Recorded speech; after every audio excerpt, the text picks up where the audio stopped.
y a concejales, y no se toma el método, el camino de que se decidan cuestiones económicas, aquí está la madre del cordero, de tipo social, de mayor participación, yo me resisto a darle a esto el calificativo de democrático en sentido amplio. Repito, porque aquí se acoge mucho cuando dicen, no, entonces sí, que yo sé que ahora tenemos más libertades que con Franco, que ya lo sé, pero eso no me dice nada, porque esto es un concepto de comparación con una época de dictadura. Es, bueno, niño, no te puedo dar más de comer, te doy un poquito de pan, mira, menos te dan en la otra casa, sí, pero esto no es comer. Evidentemente, no estoy añorando lo anterior, pero esto no es. Y con esta ley electoral que tenemos, eso no es democrático. Ya lo sabéis, estamos en casa donde se debate. Que nos cueste a nosotros un diputado 4 veces lo que le cuesta a los demás, ¿qué tiene que ver eso con la democracia? ¿Qué tiene que ver con la democracia, por ejemplo? Tantas cosas que pasan ante nosotros sin que, por ejemplo, no haya el referéndum. ¿Por qué el referéndum no es vinculante? Solamente consultivo. ¿Por qué el referéndum no se convoca para otras cuestiones de mayor importancia? ¿Por qué los medios de comunicación de titularidad pública no tienen la gente y sus organizaciones acceso a los mismos? ¿Por qué la moción de censura tiene que ser una moción de censura en sentido positivo? En la República, un ministro podía ser revocado por el Congreso de los Diputados. Hoy no. Como el ministro lo elige el presidente, el Congreso de los Diputados no lo puede quitar. Pero entonces pasaba lo mismo. Y el Congreso de los Diputados podía quitar al ministro cuando se demostraba que era una mala pieza. Es decir, hablar de democracia es también legislar para que sea posible la democracia participativa. Hablo de ayuntamientos, diputaciones, comunidades autónomas y una serie de tejidos reticular, de redes, en donde la ciudadanía, porque es muy bonito lo de la participación ciudadana, pero yo quiero ser muy claro, yo soy alcalde. A mí no me asustaba la participación ciudadana. ¿Sabéis por qué? Porque cuando la gente participa también se compromete. El poder democrático no tiene que tenerse miedo a que la gente participe, porque cuando participa aprende qué es lo que yo estoy buscando como gobernante de izquierda, para que sea posible algún día en mi sueño que desaparezcan las instituciones. Esta es la base fundamental de la cuestión de la participación. Y para eso es importantísimo que exista lo que se llama en el documento una democracia radical. Tiene muchas medidas, he contado hasta 100 y pico, no es cuestión de que las cuente aquí. La tercera línea es una política de paz.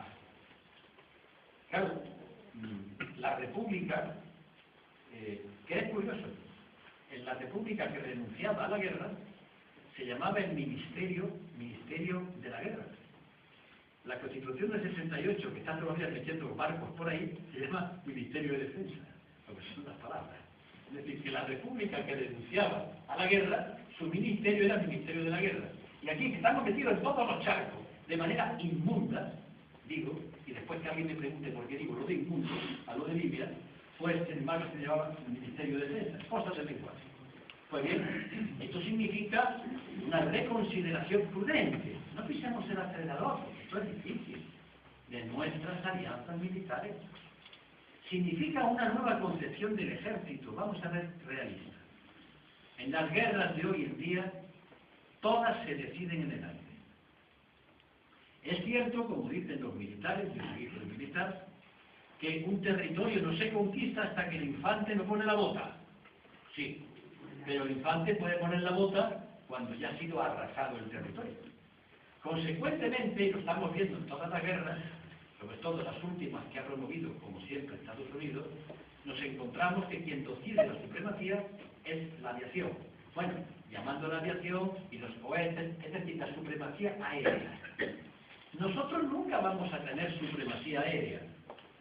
Tendremos pues, una cobertura de determinado tipo de aviones para una función puramente defensiva. Ahora bien, pero sí estamos guiados por políticas de prestigio. En la historia de España ha habido políticas de prestigio. La tuvo Prim cuando lo mandaron a apoyar a Maximiliano en México, la tuvo también, no sé, recuerdo qué ministro, una operación que se hizo a Indochina, para quedar bien. De la misma manera que Aznar quedó muy bien poniendo las refiere, en lo alto de la mesa, porque estaba muy bien con el vaquero, este señor ha hecho exactamente lo mismo. Exactamente lo mismo. Y un inciso, no entiendo cómo el PSOE no está en la calle. Y cómo con el PSOE no está esa especie de espécimen que a mí francamente no me gusta, llamar progre. Porque, en fin, francamente yo el tema progre me escama mucho. Es una cosa que es algo que no tiene entidad, algo escurridizo, más que una anguila unta con vaselina, ¿no? Es algo que no termina de cuajar en una posición. Pues bien, esto significa una concepción del ejército nueva. Sabemos que las catástrofes naturales, los cuerpos de bomberos, necesitan cada vez mayor capacidad técnica, mayores medios. Bueno, ¿por qué no vamos pensando ya, aquí, entre nosotros, que fuimos los primeros que defendimos el ejército profesional? Fuimos nosotros. Los que pensemos ya otro tipo de ejército. Un ejército con su disciplina, su uniforme, su sentido del honor, esas cosas que se cuentan, pero dirigido a paliar catástrofes naturales, a socorrer a las víctimas, es decir, con un despliegue técnico. Sería una misión humanitaria del nuevo ejército y una parte sería simplemente a misiones puramente defensivas.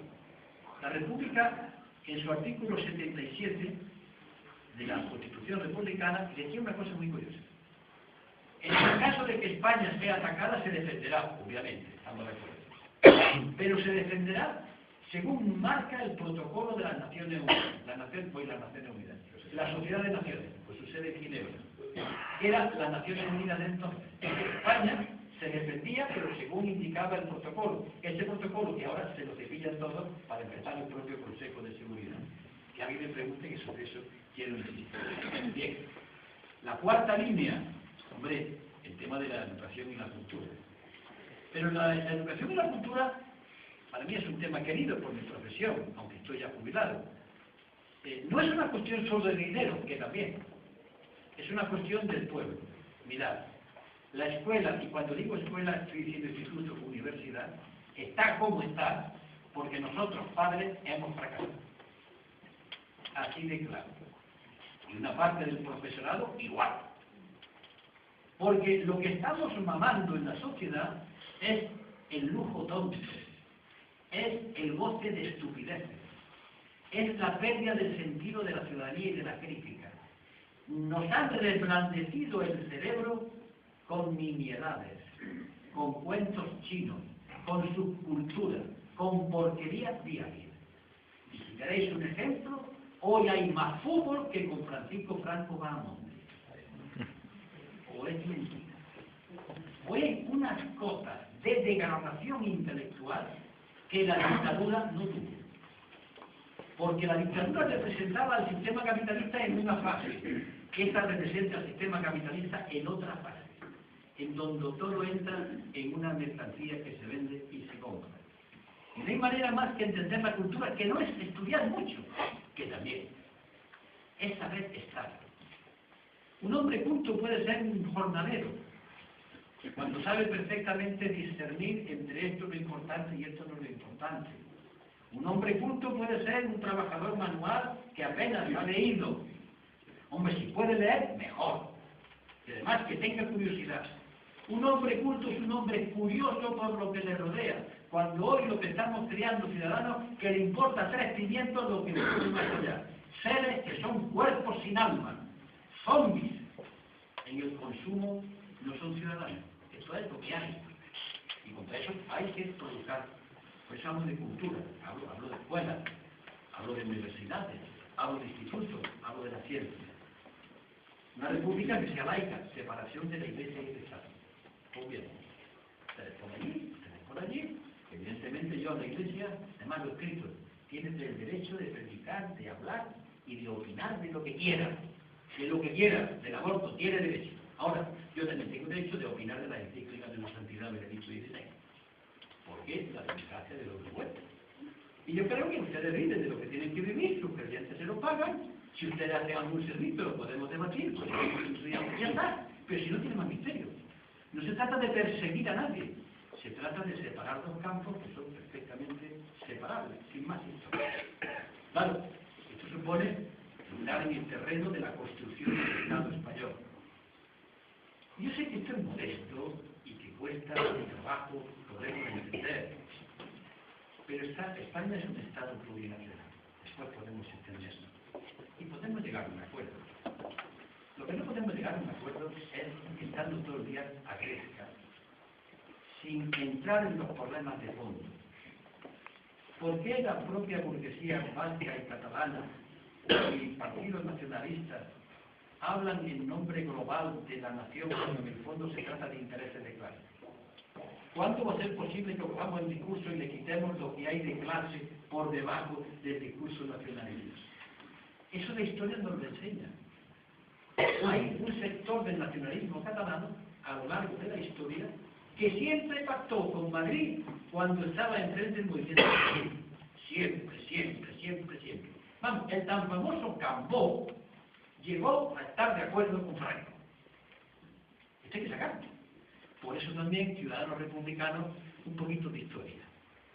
Porque cuando se estudia la historia nos quedamos fríos de la cantidad de cosas que la propaganda está metiendo en nuestra cabeza en contra de los hechos que han ocurrido en nuestro país. Y dentro de esto, de una visión europea, que sea una construcción política de una Europa federal. Y ya, la tercera cuestión, ¿esto cómo se hace? Si alguien piensa que yo paso a visitarla y es una fórmula, X más H, pero sin hacer unas reflexiones porque es la propuesta que hace el Partido Comunista. Primero, os quiero recordar lo que ha pasado en Islandia. Que poca gente lo sabe, no veía los periódicos. En Islandia, Página interior al vídeo. Página interior. Ya.